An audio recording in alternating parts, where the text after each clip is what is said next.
in gorgeous Ottawa. Today it is like 25 degrees out here. It is not what one typically thinks of Ottawa. In fact, these days are kind of rare. So we thought we'd come out of the big stone building out here on the lawn. And of course, this is not nearly as nice as it is every day, right? In British Columbia. Well, it's just like this in BC most of the time. This is flower days, tulip days here in Ottawa, Garth, and makes me feel like home. Well, my guest here today is Keith Martin, Liberal Member of Parliament. And Keith, you are a guy who spends an awful lot of time looking at events around the world. You're well-traveled, widely traveled, excellent knowledge about what's going on. I want to talk to you about the issue du jour, which of course remains Afghanistan. Not necessarily about the detainees. We've heard so much about that in the House of Commons, but about a plan. I mean, is there one, as far as you can tell, for our mission?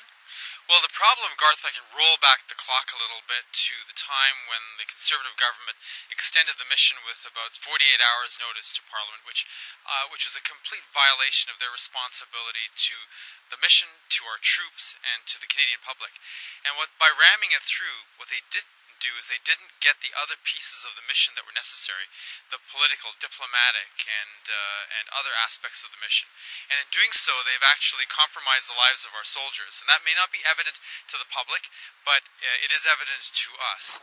And the reason why they made this extension with so little notice is that they were using it as a political tool to try to divide the Liberal Party, and it wasn't to try to do the right thing for the mission or our soldiers. So what could we do? Several things. Number one, we need to be able to champion a regional summit to deal with the countries that are involved in Afghanistan, including India, Pakistan, and Iran. We have an insurgency coming from outside the country, and you will never be able to defeat an insurgency coming from outside the country, such as what we have in Afghanistan. It can only be dealt with politically. Secondly, the structures that are necessary for security within Afghanistan by Afghans. The Conservative government is focusing on the military component, but if we don't have a competent Afghan police force, a judiciary, a correctional facility that adheres to the norms of human rights, then you will never have security in Afghanistan, and our troops will never be successful, and will never get out of there. And the detainee problem that everybody saw and you referred to is a symptom of the government's failure to pay any interest whatsoever in these solutions, including dealing with the poppy crop effectively. In my view, we should be able to direct that towards taking the opium into the manufacture of pharmaceutical-grade narcotics. So there's lots of things we should be doing and aren't doing, and as a result of that, this mission is not going to be successful unless the government, the Conservative government, gets their head around doing the right thing and dealing with other components that are necessary to support our troops. All right, Keith, well, finally, a lot of my constituents, I hear this all the time from people who say, well, it seems hopeless to us. So why are we risking these young men over there for a mission ultimately that can only, in conventional terms, fail? Is it that bleak? Well, it could be successful, but I think we have to completely change the way that we're thinking about this. In my view, we have to be able to train and uplift the Afghan security forces and let them deal with the South. Let's not forget that southern Afghanistan is like western Pakistan, a wild place of Pashtun people. It's medieval. We're not going to change that in 2, 5, or 10 years. It'll take 20 years or perhaps longer. So let the Afghan people and the Afghan authorities deal with the South. We should be focusing on Kabul and the North, where the people there want us there, so we will be able to have an effect in a place that is secure. And by building up that part of the country, we will be able to give the country the best opportunity to move forward. But for us to somehow think that southern Afghanistan is going to become a human rights loving democracy democratic area that leans to the West is dreaming in Technicolor. All right, Keith Martin, thank you very much for your insights. I appreciate that. Thank you for watching MPTV. Talk to you soon.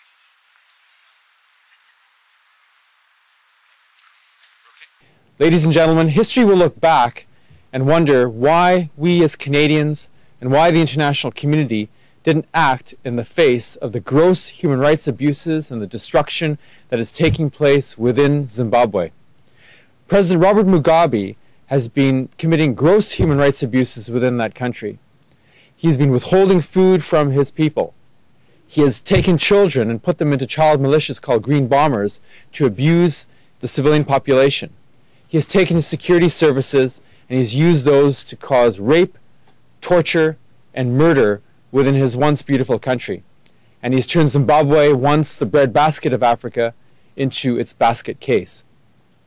We're here asking for a number of hard asks to be able to bring this country into the forefront so that we as a country that champion the responsibility to protect will act and make it a responsibility to act. What we're asking the Canadian government to do is the following. First, the Canadian government cut aid to this country. We want that aid money not only replenished, but increased from $4 million to $20 million. We'd like to see and ensure that the Government of Canada bring up and apply pressure to the African Union to act in the face of this despot to stop his heinous crimes against his country. We would like to also put pressure on other multilaterals to invest and help the people of Zimbabwe through non-governmental organizations for basic needs like medications. We have an obligation to act, and this is one country where we have seen the international community ignoring the plight of these peoples. The people of Zimbabwe deserve better, they deserve action, they deserve to have their lives protected and to have an equal and fair and hopeful future. The Canadian government cannot only invest in Afghanistan, they must understand that the world has larger, more complex problems, and we must also act to save these people's lives in this beleaguered, forgotten country. Canada is not paying attention to Zimbabwe because it's so focused on Afghanistan at this point? The Conservative government's foreign policy really can be defined in two areas. One, Afghanistan, and two, Canada-US relations. The outfall of that is that the Conservative government is neglecting a whole host of foreign policy challenges around the world, and they have evicted the playing field that traditionally Canada has played. Not only Zimbabwe, what we're speaking about today, but also Darfur. And from a security perspective, where is Canada on the Horn of Africa? A major security threat today that is being neglected. So these and other areas, we are here trying to push on one area, but it is the Conservative government's abject failure to our country and to our responsibility internationally that they have willfully and knowingly removed themselves from being able to be a partner and a player to deal with a host of international problems.